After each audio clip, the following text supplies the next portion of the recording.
with President Obama, I served in his cabinet. I was close to him professionally You and were with personally, him and then all- I was yeah, his right. national security advisor, Right. seeing him every day. Right. With President Clinton, I was a more junior staffer, first in the White House at the National Security Council, Right. and then later at the assistant secretary level at State. So I knew him and I worked with him, Right. absolutely, but I can't say it's quite an apples to apples comparison. But what they have in common is that both are remarkably intelligent. Yeah.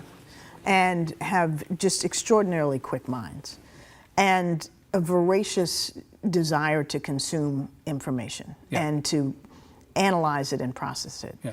You know, temperament, a little bit different. A little different. Yeah, I mean, Obama, cool, calm, steady, you know, no drama. Kind of Vulcan. I no mean, sort of, drama. right, yeah, yeah. That's not Clinton. No. So that's a little bit of a Clinton's difference. more of a bear hugger and a handshaker and a throw your arm around the shoulder of somebody, Yeah, right? although Obama kind of gets his rap as being cold. He's anything but. He's funny as hell. Oh, he's very funny. And right. He's very funny. you know, he's very warm in person. But he can also be perceived, at least, as cooler, Right. than Clinton. Well, Clinton's always hotter. he doesn't get too high or too low. The thing I will say is, as closely as I worked with him, Yeah. I never saw him get really mad. I never saw him scream and yell or That's you a know, good get, boss. Get Right? take somebody's head off. You know, the madder he got, the cooler he got. That's right. So you said, you know, well, I didn't want to write a boring foreign policy book, and you didn't, although there's quite a lot about the years in which you served and quite a lot of stuff in here that will be familiar to people who are consumers of the news. I would have imagined, reading this book, that you would say the worst professional day of my life was September 11th, 2012, Benghazi, and then the aftermath of Benghazi. And we'll come to Benghazi in a second. You talk about Benghazi in this book. do. The actual events of that day get a shorter treatment. The aftermath of Benghazi gets a much longer discussion. But the worst day of your professional life was August 7th, 1998, Right. when there were al-Qaeda attacks in Africa. Against our embassies in Against Kenya our and embassy. Tanzania. Could you say a word about that? Why is, I mean, I understand, of course, reading the book, but in shorthand. Okay. For people, why would that day be the day that you would identify as the worst? Because I was the Assistant Secretary of Yeah. State for African Affairs. Right. And the people who were killed were my Your people. Right. And Al-Qaeda, before we knew it for 9/11, Right. but we knew it in the government as a serious and growing threat, toppled both our embassies, killed 12 Americans, U.S. Embassy employees, over 200 Kenyans, and injured thousands. Yeah. Grave injuries in Right. Kenya.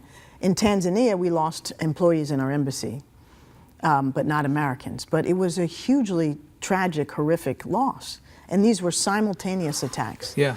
And, you know, it was my responsibility, along with the Secretary of State, to support our personnel, to engage the families who had lost their loved Right. ones, to ensure that the law enforcement agencies and the FBI did their appropriate Was there investigations. anything, Ambassador, that could have gone differently as you now look back on it, if you could go back and redo that day? What Well, would I be think, different? you know, every time the United States suffers a terrorist attack, and particularly on a diplomatic facility, Yeah. there's something called an accountability review board.